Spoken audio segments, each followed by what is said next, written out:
Moving to a new town senior year meant starting over completely. No friends, no connections, nothing. When my guidance counselor mentioned a small study group that met at the local library, I figured it was worth a shot. Better grades plus potential friends? Win-win. The group only had 3 other students. Marcus was quiet, always scribbling in notebooks. His cousin Jake seemed friendlier, constantly cracking jokes and making everyone laugh. Then there was Sarah, who barely spoke, but had this intense way of staring that made me uncomfortable. For the first few weeks, everything seemed normal. We'd meet Tuesday evenings, work through practice problems, share study tips. Marcus would walk me to my car afterward since the parking lot was pretty dark. Just being nice, I thought. Then I started noticing things. During one session, Jake mentioned knowing which street I lived on. I'd never told them that. When I asked how he knew, he just laughed it off, saying he'd seen me jogging, but I always ran in the opposite direction from the library. The following week, Sarah casually brought up my part-time job at the coffee shop downtown. Again, something I'd never mentioned. She said she'd heard it somewhere, but her smile felt wrong. I decided to skip the next meeting, texting that I was sick. That night around 10 p.m., I got a call from an unknown number. Heavy breathing, then Marcus's voice. "Hope you feel better soon." He hung up before I could respond. My parents were out of town that weekend visiting my grandparents.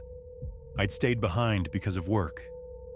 Saturday night, I was watching Netflix when I heard my backyard gate creak open. Through the kitchen window, I saw a figure walking slowly around our pool area, just looking at the house. I grabbed a knife and called 911, but by the time police arrived, whoever it was had vanished. The officer found our back gate wide open and muddy footprints on our patio. I never went back to that study group. When I ran into Jake at the grocery store months later, he smiled and said they still had my chair saved, like I just missed one session instead of disappearing completely. Sometimes I wonder what would have happened if I'd stayed.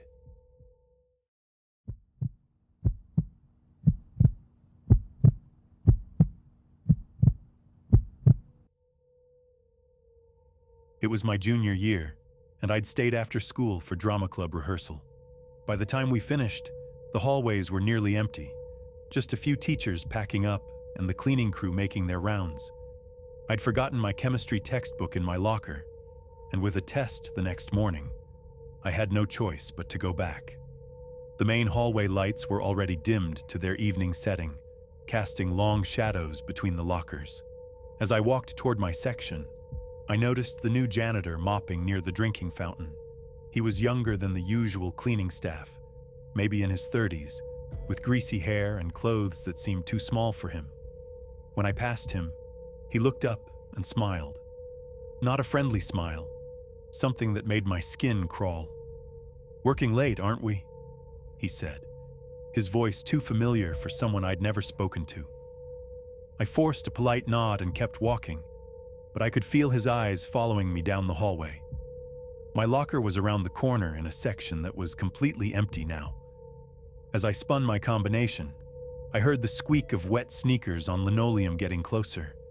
I grabbed my textbook quickly, but when I turned around, he was there, standing maybe 10 feet away, pretending to clean the same spot on the floor over and over. "You're here pretty late," he said again, taking a step closer. "Most kids your age would be home by now." Something about the way he said "kids your age" made my stomach turn. I clutched my textbook tighter. "Just grabbing something. I'm leaving now." But as I started to walk past him toward the main hallway, he moved his mop bucket directly into my path. "Careful," he said, that unsettling smile spreading wider. "Floor's wet. Wouldn't want you to slip." I stepped around him, but he shifted again, blocking me. "You know," he continued, "I've seen you around. You're different from the other girls, more mature." My heart started pounding. The exit felt impossibly far away, and I realized how isolated this part of the building was. No teachers, no other students, just me and him. "I really need to go," I said, trying to keep my voice steady. "My mom's waiting for me." He laughed, a sound that made every instinct scream at me to run. "No rush. I was just thinking, maybe you could help me with something. There's a storage room that needs organizing. Won't take long." That's when I saw it in his eyes. The same look a predator gives its prey right before it strikes. I didn't wait to hear what else he had to say. I shoved past him and ran, my footsteps echoing through the empty hallways like gunshots. Behind me, I could hear him calling, "Hey, wait!" I was just being friendly. I burst through the main doors into the parking lot, gasping for air.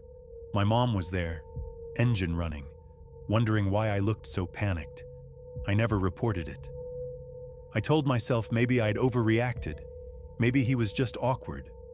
But for the rest of that year, I made sure I never stayed after school alone again.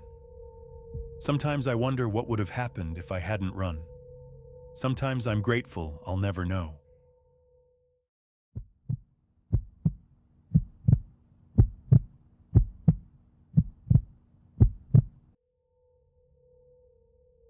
I never thought staying after school for yearbook committee would change my life forever.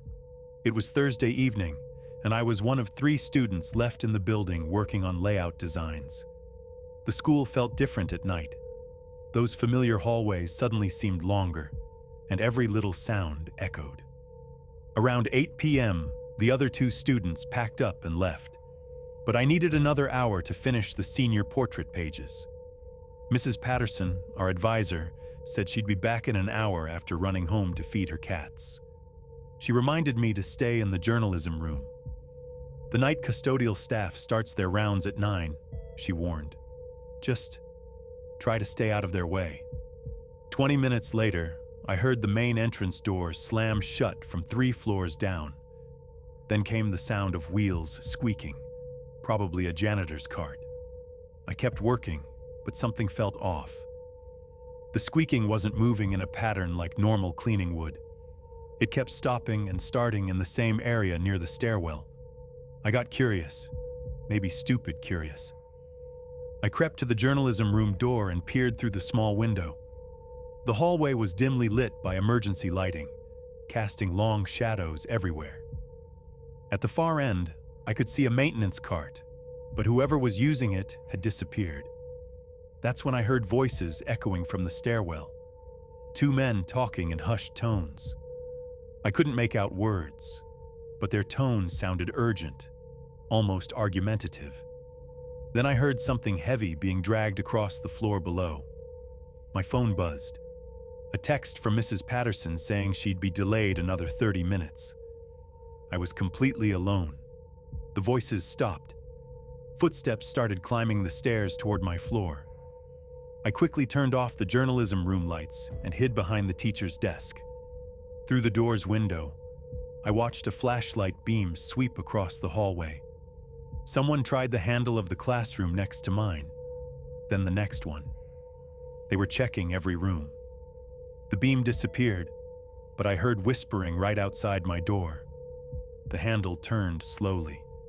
I held my breath as the door opened just a crack. A voice whispered, "This one's unlocked too. Check for cameras first." I realized they thought the building was empty. Whatever they were doing, they couldn't know I was there. My hands shook as I texted 911, praying my phone was on silent. The response came back immediately. Police were 10 minutes away. I just had to stay hidden for 10 more minutes. But then I heard the journalism room computer boot up. Someone was inside, just 15 feet away from me, going through our files. I could hear them whispering about student information and addresses. They weren't just stealing equipment. They were after something much worse. Those were the longest 10 minutes of my life, crouched behind that desk, listening to strangers violate our school and potentially endanger every student whose information they were copying. When I finally heard sirens in the distance, I'd never been so grateful for the sound of authority coming to restore order to a place that should have been safe. The computer suddenly went silent. I heard rapid footsteps and hushed panic as they realized they'd been caught. "Go, go, go!" someone whispered urgently. I stayed frozen behind that desk until I heard an officer call my name. When I finally stood up, my legs could barely support me. They caught one of the men trying to escape through the gym's back exit, but his partner got away with a flash drive full of student data. The police told me later that they were part of a larger operation targeting schools across 3 counties, selling student information to identity theft rings. The scariest part? They'd been doing this for months, always choosing nights when they thought buildings were empty. I was just unlucky enough to be there. Mrs. Patterson found me in the principal's office 2 hours later, still shaking as I gave my statement. She kept apologizing, but honestly, I'm glad I stayed late that night.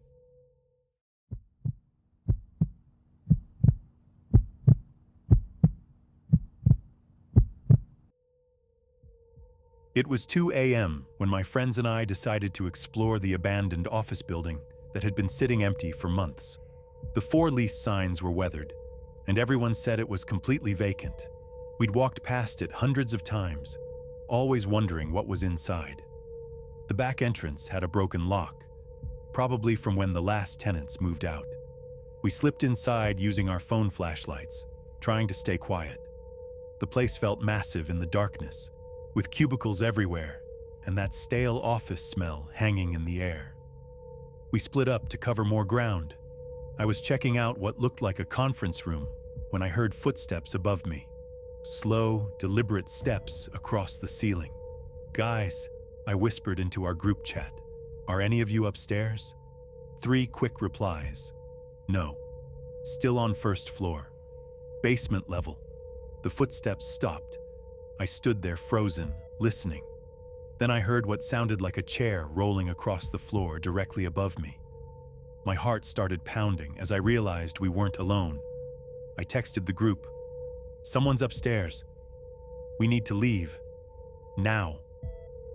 As I crept toward the exit, I passed a window facing the parking lot.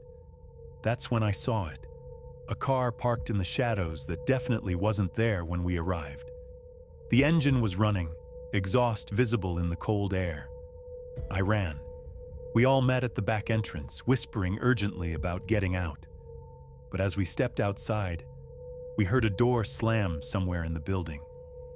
Through the second-story windows, we could see a flashlight beam moving from room to room. We sprinted across the parking lot without looking back. Later, we found out the building wasn't as abandoned as everyone thought. The security company still did random night checks, and we'd picked the worst possible night to explore.